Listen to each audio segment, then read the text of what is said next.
welcome to today's webinar, A Game-Changer Approach to Poverty Reduction Strategy and Evaluation. My name is Mark Cabaj, and I'm here today with Mark Holmgren, Director of Tamarack Institute's Vibrant Communities Canada initiative.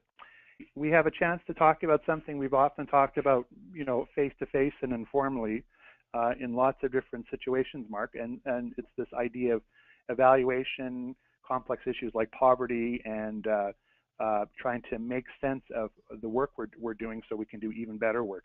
But one of the unique challenges that we face as vibrant communities is how do we evaluate the work of 55 plus organizations or roundtables who are working locally, who are independent, who may have different or varied priorities, and trying to understand the progress that we're having in reducing poverty.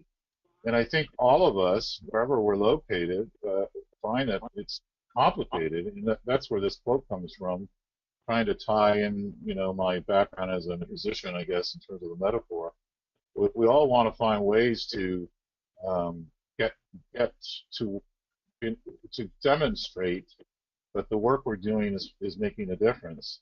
But there seems to be so much noise around how we do that. My experience as a leader and a strategist has been that often traditional evaluation approaches just don't really help us as much as they could or should to get to the music we really want to play around demonstrating progress in poverty reduction. How can evaluation be comprehensive while also addressing the realities of time and capacity of our members? Yep. And that connects to the next question: is there a way to focus evaluation efforts on "quote unquote" what matters most?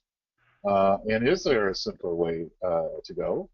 I'm concerned about the reliability and consistency of data from year to year. That's critical to understanding progress in a long game of poverty reduction. And so we want to look at how we address that and how do we look at data and information as signals of progress, maybe more so than proof of results, because I think proof of results is more elusive than sometimes we care to admit. And again, the whole learning and adaptation and strategy building that can come from great evaluation, not to mention innovation, a key interest of ours. This notion of a game changer, and we want to speak about that. And what struck me about this idea in general was that this is as much, if not more, a strategy insight that has evaluative implications. This is as important for thinking about strategy for poverty reduction or any complex initiative, if we understand strategy to mean essentially trying to discern what is the highest and best use of a group's time.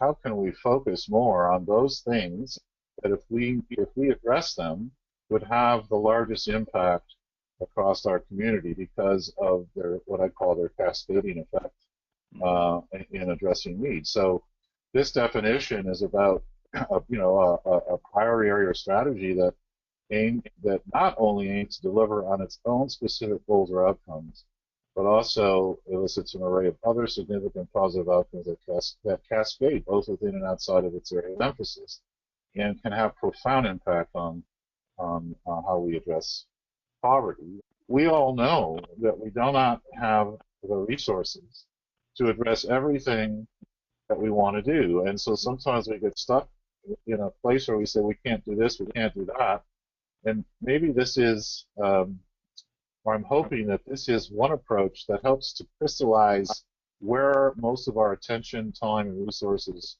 should go, while recognizing that there's an old Taoist saying, for every yes, there is a no.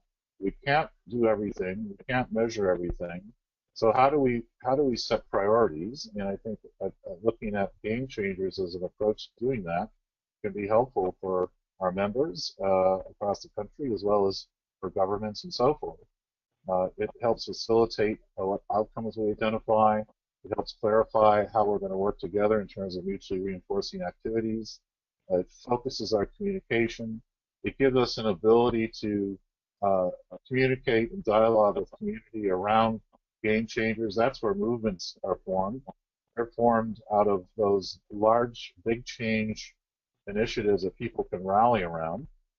And it seems to me that this gets directly at the idea of signals versus noise. If you only have so much time and energy, you would be focusing on to what extent are you moving the needle or making a difference on game changers, and if you have the time and effort to then go track the ripple effects of that, the cascading effects. It's a nice introduction. It's an excellent paper. Thank you again for contributing to this national discussion on poverty reduction and this inserting this concept of the game changer into the language and thinking, both from the perspective of evaluation and also just strategic thinking.